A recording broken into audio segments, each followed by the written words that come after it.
धुरंधर की गाथा शुरू होती है उस समय से जब भारत की धरती पर वीरता और साहस के किस्से हवाओं में गूंजते थे। ये कहानी है एक ऐसे योद्धा की जो अपने नाम के साथ ही डर और सम्मान दोनों लेकर आता था। आपकी पसंदीदा कहानी का जादू अब आपके हाथों में है। आज मैं आपसे खास बात कहना चाहता हूँ। कमेंट में बताइए कि आप कौन सी कहानी सुनना पसंद करेंगे, मोटिवेशनल, इमोशनल, हॉरर या फैमिली स्ट्रगल्स की कहानियाँ। जो भी जॉनरा सबसे ज्यादा कमेंट्स में आएगा वही हमारी अगली कहानी का विषय बनेगा। और हाँ, अपना शहर, सुनने का समय और नाम भी जरूर लिखिए। क्योंकि शायद अगली कहानी में मेन कैरेक्टर का नाम आपका ही हो। ये सिर्फ एक सपना नहीं बल्कि एक रियल पॉसिबिलिटी है। सब्सक्राइब करना ना भूले, क्योंकि यहाँ हर शाम 7 बजे एक नई दुनिया आपके लिए खुलती है। हर रात सोने से पहले एक फ्रेश कहानी आपके दिन भर की थकान मिटाकर आपको मीठे सपने देगी। ये सिर्फ स्टोरीज नहीं है बल्कि आपके दिल को छूने वाले अनुभव हैं। तो चलिए शुरू करते हैं ये अनोखा स्टोरी टेलिंग जर्नी, जहां आप सिर्फ लिसनर नहीं बल्कि इस मैजिकल वर्ल्ड के को क्रिएटर हैं। धुरंधर, ये नाम सुनते ही दुश्मनों के होश उड़ जाते थे और मित्रों के चेहरे पर गर्व की मुस्कान आ जाती थी। जब भी कोई व्यक्ति इस नाम का उच्चारण करता था तो हवा में एक अजीब सी ऊर्जा भर जाती थी। ये ऊर्जा थी अटूट साहस की, अदम्य इच्छा शक्ति की और न्याय के प्रति अडिग निष्ठा की। राजस्थान की रेतीली धरती पर स्थित था महाराजा विक्रम सिंह का राज्य। ये कोई साधारण राज्य नहीं था। यहाँ की हर दीवार में वीरता की कहानियां छिपी हुई थी। महल के ऊंचे मीनारों से लेकर छोटे से छोटे घर तक हर जगह बहादुरी के किस्से गूंजते रहते थे। सुनहरी रेत के टीलों के बीच बसा ये राज्य दूर से देखने में किसी स्वर्ग से कम नहीं लगता था। महल के बाहर फैले विशाल मैदान में हर सुबह तलवारों की खनक सुनाई देती थी। ये आवाज़ केवल धातु की टकराहट नहीं थी बल्कि ये संगीत था उस संस्कृति का जो वीरता को पूजती थी। यहीं पर धुरंधर अपनी कला का अभ्यास करता था। उसकी तलवार की चमक सूरज की किरणों से भी तेज लगती थी। जब वो अभ्यास करता था तो लगता था जैसे बिजली हवा में नाच रही हो। धुरंधर का असली नाम था अर्जुन सिंह, लेकिन उसकी अद्भुत युद्ध कला और अटूट साहस के कारण लोग उसे धुरंधर कहने लगे थे। ये नाम उसे मिला था उस दिन जब उसने अकेले ही 50 डाकुओं का सामना किया था। उस दिन लोगों ने देखा था कि ये युवक कोई साधारण योद्धा नहीं है। वो महाराजा विक्रम सिंह का सबसे विश्वसनीय सेनापति था। महाराजा कहते थे कि धुरंधर उनकी दाहिनी भुजा है। उसकी आंखों में एक अजीब सी चमक थी, जैसे कि वो हर चुनौती को स्वीकार करने के लिए तैयार हो। ये चमक केवल जोश की नहीं थी बल्कि ये था एक गहरे उद्देश्य की रोशनी। धुरंधर जानता था कि उसका जन्म केवल अपने लिए नहीं बल्कि अपने लोगों की सेवा के लिए हुआ है। बचपन से ही धुरंधर में कुछ खास बात थी। जब वो मात्र 10 साल का था तभी से वो तलवारबाजी सीखने लगा था। उसके गुरु पंडित रामदास कहते थे कि इस बच्चे में वो आग है जो केवल महान योद्धाओं में होती है। धुरंधर दिन रात अभ्यास करता था।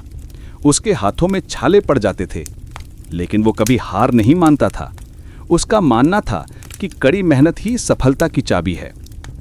अभिषेक, आपको ये जानकर आश्चर्य होगा कि धुरंधर की कहानी सिर्फ युद्ध और वीरता तक सीमित नहीं थी। उसके दिल में एक कोमल भावना भी छुपी हुई थी। राजकुमारी मीरा के लिए उसका प्रेम उसकी शक्ति का स्रोत था। मीरा की मुस्कान देखकर धुरंधर को लगता था कि वो दुनिया की हर मुश्किल से लड़ सकता है। ये प्रेम कोई साधारण आकर्षण नहीं था। ये था 2 आत्माओं का मिलन, 2 दिलों की एक ही धड़कन। जब भी धुरंधर युद्ध के मैदान में जाता था तो मीरा की याद उसे अतिरिक्त साहस देती थी। राजकुमारी मीरा केवल सुंदर ही नहीं थी बल्कि बुद्धिमान और साहसी भी थी। उसकी सुंदरता केवल बाहरी नहीं थी बल्कि उसके अंदर का तेज उसे और भी आकर्षक बनाता था। वो अक्सर धुरंधर से कहती थी कि सच्ची वीरता केवल तलवार चलाने में नहीं बल्कि न्याय के लिए खड़े होने में है। उसकी ये बात धुरंधर के दिल में गहरे तक बैठ गई थी। मीरा ने धुरंधर को सिखाया था कि ताकत का सही उपयोग कैसे करना चाहिए। वो कहती थी कि एक सच्चा योद्धा वही है जो कमजोरों की रक्षा करे और अन्याय के खिलाफ आवाज़ उठाए। मीरा खुद भी कोई साधारण राजकुमारी नहीं थी। उसने तीरंदाजी और घुड़सवारी में महारत हासिल की थी। वो अक्सर गुप्त रूप से गरीबों की मदद करती थी। राज्य की महिलाएं उसे अपना आदर्श मानती थीं। मीरा का मानना था कि राज परिवार का कर्तव्य है कि वे अपनी प्रजा की सेवा करें। लेकिन इस खुशी भरी दुनिया में एक काला साया मंडरा रहा था। पड़ोसी राज्य का राजा दुर्योधन सिंह एक क्रूर और लालची शासक था। उसकी नज़र महाराजा विक्रम सिंह के समृद्ध राज्य पर लगी हुई थी। दुर्योधन सिंह का राज्य बड़ा था, लेकिन वो कभी संतुष्ट नहीं होता था। उसकी भूख और भी अधिक धन और शक्ति की थी। उसके राज्य में प्रजा डर के साए में जीती थी। वहां न्याय का कोई स्थान नहीं था। दुर्योधन सिंह की सेना विशाल थी और उसके पास कई चालाक सेनापति थे। उसने अपनी सेना को केवल युद्ध के लिए ही तैयार नहीं किया था, बल्कि उन्हें छल कपट में भी माहिर बनाया था। दुर्योधन सिंह का सबसे खतरनाक सेनापति था कालनाग। ये नाम सुनते ही लोगों की रूह कांप जाती थी। कालनाग का असली नाम कुछ और था, लेकिन उसकी क्रूरता के कारण लोग उसे कालनाग कहने लगे थे। उसकी युद्ध नीति बेहद चालाकी भरी थी। वो हमेशा धोखे और छल कपट का सहारा लेता था। उसकी काली आंखों में हमेशा कुछ षड्यंत्र चलता रहता था। कालनाग का मानना था कि युद्ध में सब कुछ जायज है। वो निर्दोष लोगों को भी नहीं छोड़ता था। उसकी सेना में ऐसे लोग थे जो पैसे के लिए कुछ भी कर सकते थे। कालनाग ने अपने जीवन में कभी भी न्याय या धन की बात नहीं सोची थी। उसके लिए केवल जीत मायने रखती थी, चाहे वो कैसे भी हासिल हो। उसने कई राज्यों को तबाह किया था। जहां भी वो जाता था वहां मौत और बर्बादी का तांडव होता था। एक दिन महाराजा विक्रम सिंह के दरबार में एक संदेशवाहक आया। उसके चेहरे पर घबराहट साफ दिखाई दे रही थी। वो तेजी से भाग कर आया था और उसकी सांस फूल रही थी। उसने बताया कि दुर्योधन सिंह ने युद्ध की घोषणा कर दी है। उसकी विशाल सेना 3 दिन बाद हमला करने वाली है। संदेशवाहक ने यह भी बताया कि दुर्योधन सिंह ने अपनी सेना को पूरे राज्य को तबाह करने का आदेश दिया है। वो किसी को भी जीवित नहीं छोड़ना चाहता था। ये खबर सुनकर पूरे दरबार में सन्नाटा छा गया। महाराजा विक्रम सिंह की भौहें तन गईं। वे एक अनुभवी राजा थे और जानते थे कि ये कोई साधारण युद्ध नहीं होगा। उन्होंने धुरंधर की तरफ देखा। धुरंधर के चेहरे पर कोई घबराहट नहीं थी, बल्कि उसकी आंखों में एक अजीब सा जोश दिखाई दे रहा था। वो जानता था कि ये समय है अपने राज्य और अपने लोगों के लिए खड़े होने का। दरबार के अन्य मंत्री चिंतित दिख रहे थे। कुछ लोग कह रहे थे कि हमें संधि करनी चाहिए, लेकिन धुरंधर जानता था कि दुर्योधन सिंह जैसे व्यक्ति के साथ कोई संधि नहीं हो सकती। वो तो पूरे राज्य को अपने कब्जे में लेना चाहता था। धुरंधर ने महाराजा से कहा, महाराज, हमारी सेना छोटी हो सकती है, लेकिन हमारा साहस और न्याय हमारे साथ हैं। दुर्योधन सिंह को लगता है कि संख्या की ताकत से वो हमें हरा देगा, लेकिन वो भूल रहा है कि एक सच्चा योद्धा हजारों कायरों के बराबर होता है। धुरंधर की आवाज में दृढ़ता थी। उसके शब्दों में एक अजीब सी ताकत थी जो सुनने वालों के दिल में उम्मीद जगाती थी। महाराजा विक्रम सिंह ने धुरंधर के कंधे पर हाथ रखा और कहा, धुरंधर, मुझे तुम पर पूरा भरोसा है। तुम हमारी सेना का नेतृत्व करो। मैं जानता हूं कि तुम हमारे राज्य की रक्षा करोगे। महाराजा की आंखों में गर्व था। वे जानते थे कि धुरंधर जैसा योद्धा हजारों में एक होता है। उस रात धुरंधर अपने कमरे में युद्ध की रणनीति बना रहा था। उसके सामने राज्य का नक्शा फैला हुआ था। वो हर पहाड़, हर नदी, हर रास्ते को ध्यान से देख रहा था। वो जानता था कि इस युद्ध में बुद्धि का उपयोग करना होगा, केवल ताकत से काम नहीं चलेगा। वो सोच रहा था कि कैसे अपनी छोटी सेना का सबसे अच्छा उपयोग करे।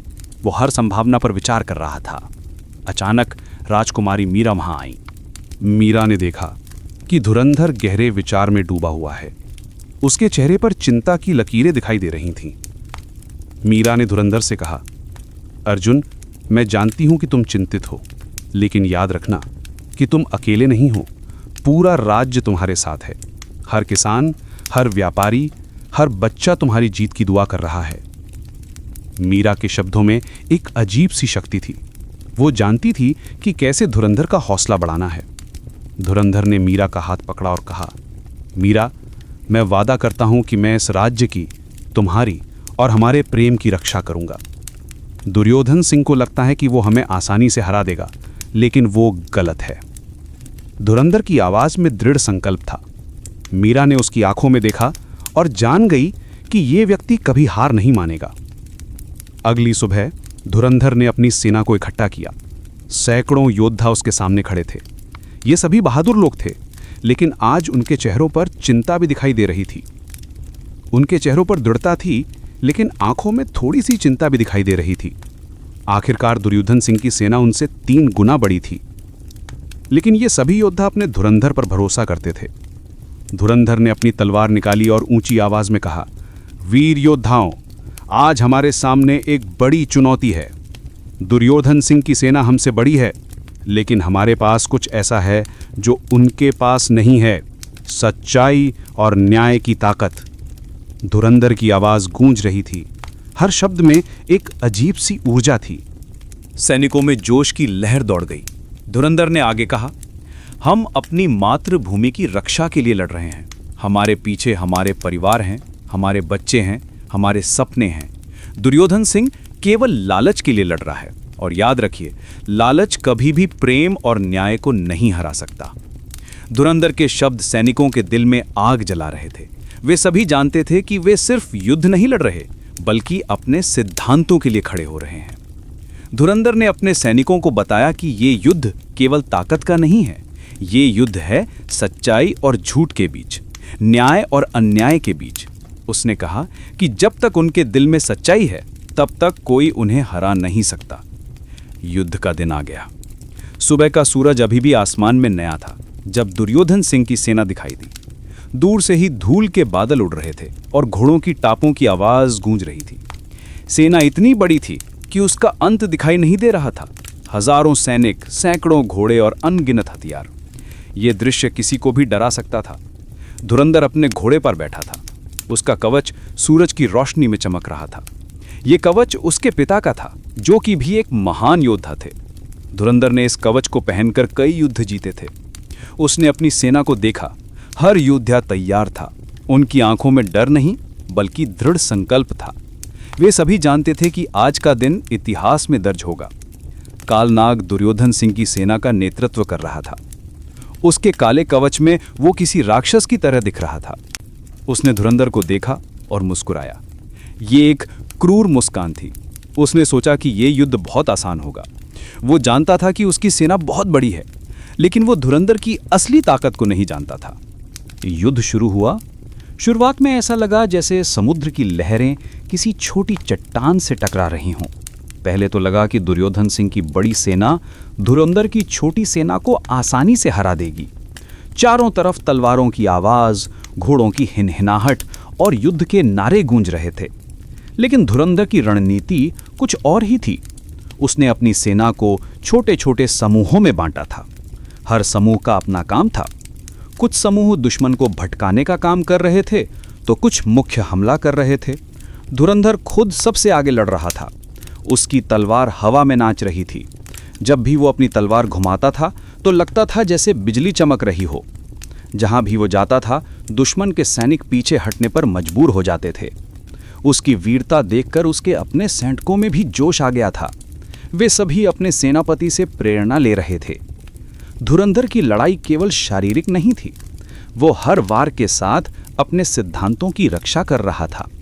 उसकी हर तलवार की मार में न्याय की आवाज थी।